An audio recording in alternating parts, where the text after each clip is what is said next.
Faça lindos trabalho artesanal, usando pedacinhos de retalho ou aqueles pano velho que você tem em casa, seja uma roupa velha, um resto de lençol, você faz vários fuxico e você monta coisas maravilhosas, como essas coxas.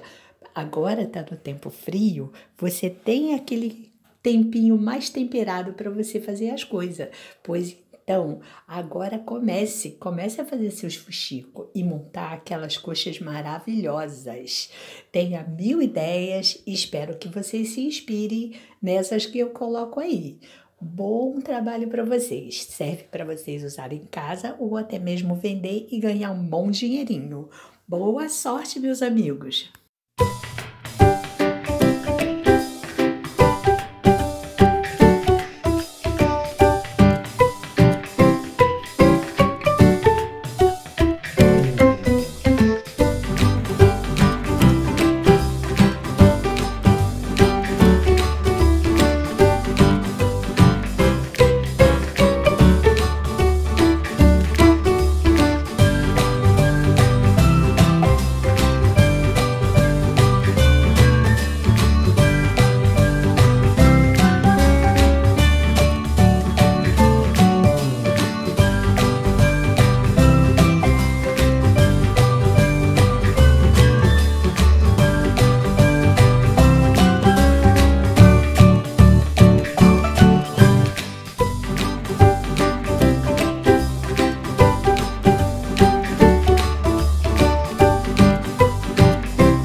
do meu jardim.